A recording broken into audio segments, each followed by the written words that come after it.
Olá, estamos de volta com o Ciência e Existência. Conversamos hoje sobre a Semana Nacional de Ciência e Tecnologia, comemorada no mês de outubro.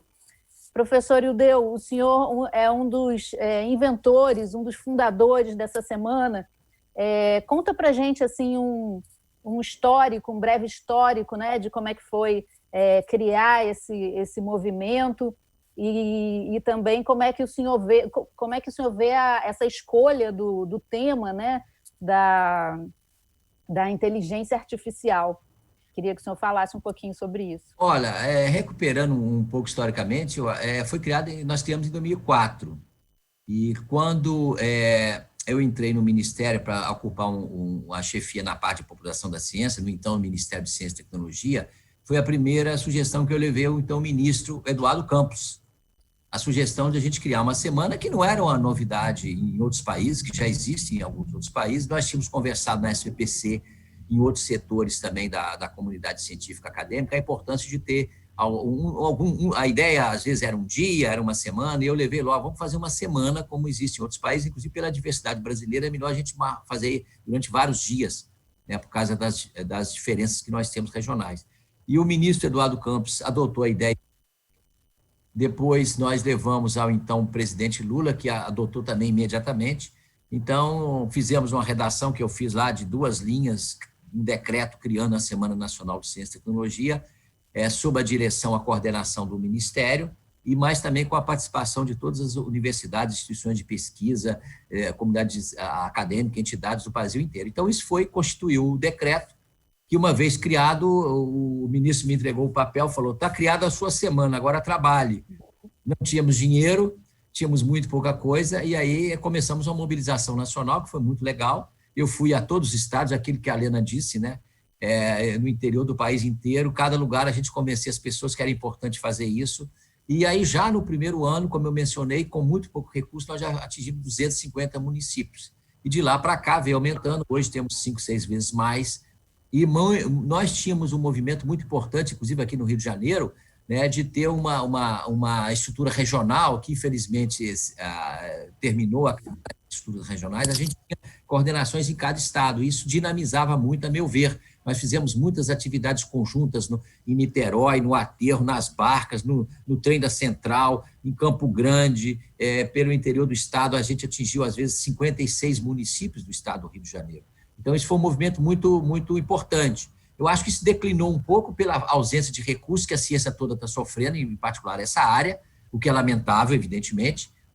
Esse tema, como você colocou, os temas são escolhidos, em geral, pelo Ministério. Eu, particularmente, levava uma série de sugestões, discutia com o ministro, temas mais gerais que não são disciplinares, né, que abordam várias áreas, como é o caso da inteligência artificial, que, evidentemente, é um tema importante, né, que pode ter um impacto muito grande, deve ser discutido, o Brasil deve avançar nisso, deve discutir o impacto social disso também, que não é trivial. Aliás, todo grande avanço da ciência também tem impacto na modificação da vida das pessoas, do trabalho, dos hábitos. Então, isso tem tudo ser discutido, porque a ciência tem que ser feita, como disse o Valdec, aliás, que eu parabenizo pela iniciativa, né, de criar esse programa aqui na TV Alerj, pelo trabalho dele na Ciência e Tecnologia na Assembleia, de se mostrar que a ciência é importante, é bonita, é relevante, mas tem que ser discutido também o seu uso, para que ela não seja usada indevidamente em detrimento do conjunto das pessoas. Obrigada, professor Ildeu.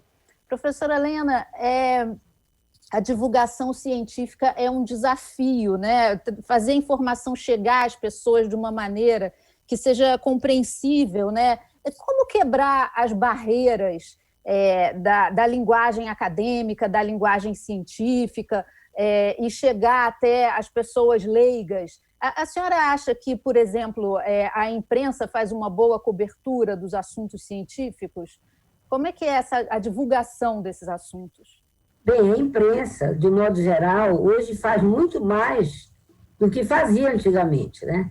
Mas eu não digo que esteja fazendo exatamente divulgação científica, né? E custou muito, quer dizer, eu lembro que eu estudei que o primeiro assunto científico, vamos dizer, que veio na mídia foi o Sputnik, na mídia internacional, né? Normalmente são mais veículos típicos de divulgação científica, né? E é uma transformação de uma linguagem mais hermética, né? lógico, com o seu jargão, com a sua terminologia, para uma passagem inteligível, fácil, compreensível. Isso é muito trabalhoso, né? Isso implica e também um conhecimento e um preparo para tal. Tem cursos que dão de letramento científico, etc. Eu tenho o exemplo de como nós fazemos no portal Canal Ciência, né? Quando uma pesquisa ia ser transformada em divulgação científica, num texto de divulgação, nós fazíamos, mas o pesquisador acompanhava e aprovava tudo ao final. Não era alguma coisa que nós fizéssemos e não tivéssemos sendo avaliados constantemente. Então, eu trabalho mais com a internet, a web principalmente, a divulgação científica ganhou um espaço maior e teve instrumentos, né, muito importantes, que são, inclusive, instrumentos didáticos, né, lúdicos, que deram um avanço enorme na divulgação científica, né? A internet realmente, com a internet, surgiram muitos portais de divulgação científica, houve um crescimento muito grande, né? Mas nós temos que pensar que o Brasil tem grande desequilíbrio, né? Eu que sou da Amazônia, eu sou de Belém do Pará, eu sei o que é um ribeirinho, né? E muitas vezes não tem nem luz, né? Como que vai ser possível? Então, houve um episódio que eu achei interessante, aqui no Rio de Janeiro. Tinha um dia que era ciência de portas abertas, né? E nós, nesse ano, trabalhamos com o CBPF. Lógico, nós estamos no prédio do Centro Brasileiro de Pesquisas Físicas, né? E, então, as duas instituições ficaram juntas, né? E fizemos, de um lado, a física, o CBPF com seus instrumentos, do outro, o IBICT, com 3 ou 4 computadores, e recebíamos quem entrava, e, ao mesmo tempo, trouxemos umas crianças de Quissamã, que é um município do Rio de Janeiro que recebe coisa do petróleo, né? E não é royalties. Não é um município pobre, digamos assim. E essas crianças vieram de ônibus, né? E nós recebemos. Então, fazíamos jogos, por exemplo, tinha um que era um mapa do Brasil, quem terminasse primeiro de pôr os nomes dos estados com as capitais, ganhava uma cartilha do Ciência, assim era. Mas causou muito sucesso o elevador. E que não era um elevador assim, tão moderno, ele sequer falava. Ele era analfabeto. Agora o nosso elevador já fala, mas as crianças adoraram o elevador. E tivemos que fazer fila para eles darem uma volta no elevador. E isso me deu muito o que pensar, né? E acho que nós temos que estar de frente para o nosso país. E que país é esse? Bem no Rio de Janeiro, acho que Quissamã fica a poucos quilômetros, não fica muito longe, né? E, no entanto, junto daquela nossa toda parafernália, também tinha algo novo, né? Que eram os elevadores, né? E isso me deu muito o que pensar, né? Uma colega nossa tinha uma pesquisa lá, Janelas da Cultura, a Isa Freire, por isso que esses meninos vieram. Tudo isso é experiência do canal da Semana Nacional. E eu achei tão interessante que o grande pai da divulgação científica é José Reis, um médico, né? E ele foi um dos fundadores da Sociedade Brasileira de Progresso de Ciência, que hoje é presidida pelo IDEU, que é um físico dedicado à divulgação científica. E aí eu vi que o pai da ciência, que é a primeira geração, né, foi responsável por essa sociedade que hoje o IDEU, como grande nome da área, né, hoje está presidindo achei interessante, essa segunda geração. Então, depois do Zé Reis, primeira geração, tem o IDEU, segunda geração, o pai aí dessa segunda geração. Tá? Eu aprendi muito com o IDEU, devo muito a ele, né, porque ele tem uma produção significativa e me ajudou até em orientações, né? Que gentilmente ele aceitou co-orientar, eu devo muito, muito. E agradeço. Assim como agradeço a Valdec, essa iniciativa, que inclusive eu sempre gostei dessa expressão, ciência e existência, e acho que o problema da ciência foi arrastado durante muito tempo, muito afastado da sociedade, né? E hoje não, acho que já tem uma consciência de que, né, e é outra ciência e consciência, né, que é outra expressão que precisa, que é da vida, né?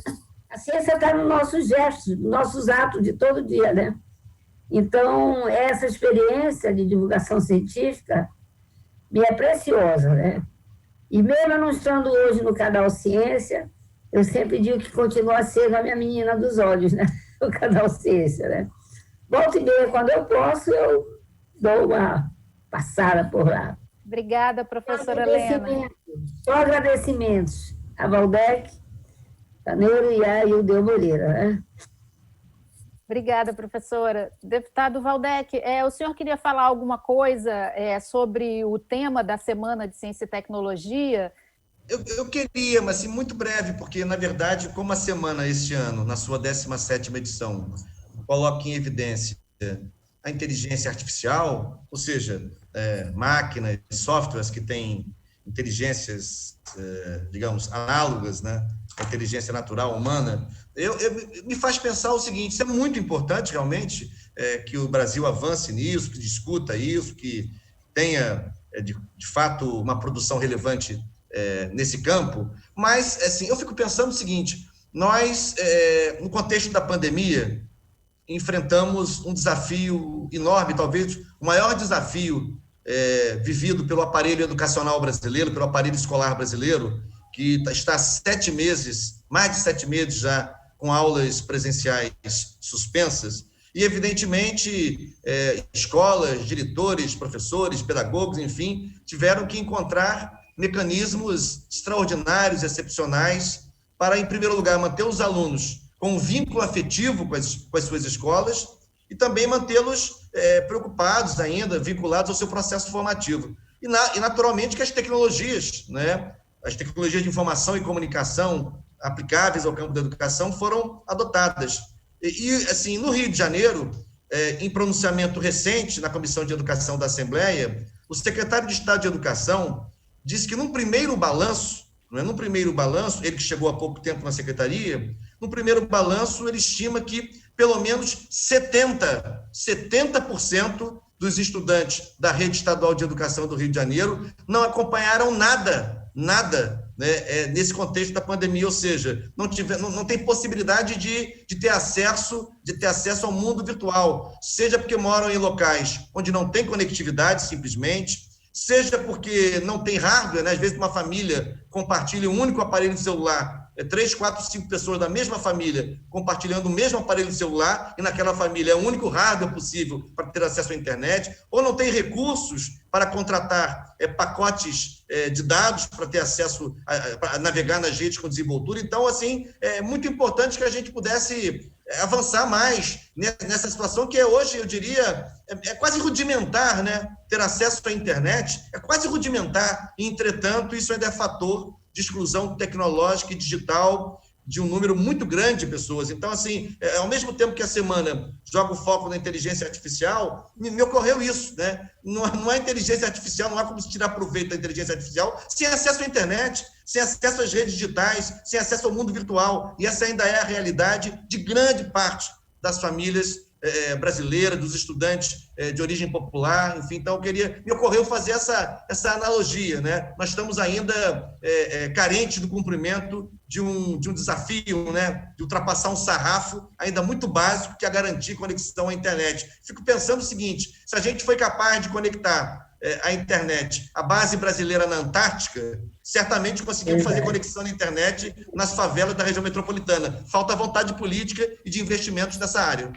Deputado, pegando então o gancho do que o senhor está falando de investimentos, eu queria fazer a última pergunta para a gente terminar, né? A Alerj está votando o orçamento de 2021 nesse momento, né? E várias áreas sofreram cortes, inclusive ciência e tecnologia.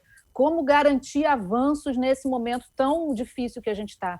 Em primeiro lugar, eu considero do ponto de vista da possibilidade de o Estado do Rio de Janeiro sair dessa crise, sair desse verdadeiro buraco em que nós nos encontramos já há vários anos, nós precisamos, antes de mais nada, ter capacidade de formular e implementar, é claro, um projeto estratégico de desenvolvimento econômico e social que possa permitir que o Rio de Janeiro comece a, digamos, gerar, produzir receitas novas, porque é isso que vai tirar o Rio de Janeiro da crise fiscal. Não é vendendo ativos, não é demitindo servidores. O que vai permitir que o Estado do Rio de Janeiro saia da crise é a possibilidade de gerar receitas novas, investir em novos veios, novas vocações, nossas possibilidades de atividade econômica. E isso não se faz, a formulação e a concepção desse projeto não se faz sem a participação da comunidade científica, ora essa.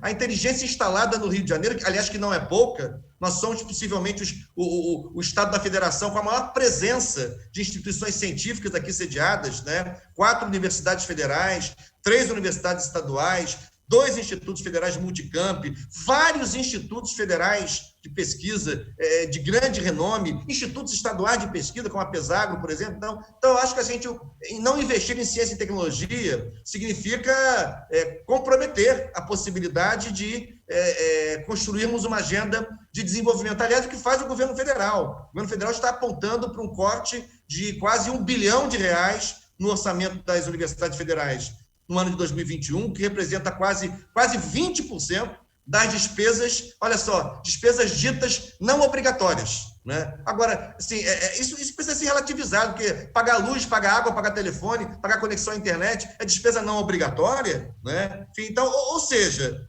eu considero um tiro no pé, e eu considero também que a gente não está olhando para os que estão fazendo, países que enfrentaram depressões econômicas, crises econômicas. O que eles fizeram para sair dessas crises? Vários deles, a gente pega a situação da China, pega a situação da Alemanha, pega a situação da Coreia do Sul, né? Decidiram, para fazer uma espécie de política anticíclica, né? Decidiram investir em ciência, investir em pesquisa, investir em inovação, para sair da crise. Então, a nossa agenda é uma agenda, essa agenda de contenção de recursos, de corte de recursos na ciência, é uma agenda, ela mesma, inibidora da possibilidade de gerarmos aqui no Rio de Janeiro um processo de desenvolvimento. Obrigada, professor Valdec. Agradeço muito o professor Ildeu e a professora Helena, que dedicaram aí grande parte da vida à ciência. Obrigada pela participação aqui no nosso programa, o Ciência e Existência. Obrigada, deputado Valdec, mais uma vez aqui com a gente. Obrigada a você que nos assistiu. Gostou do programa? Quer rever? Acesse o nosso site ou então o nosso canal no YouTube, TV Alerj, Canal do Povo. Até a próxima.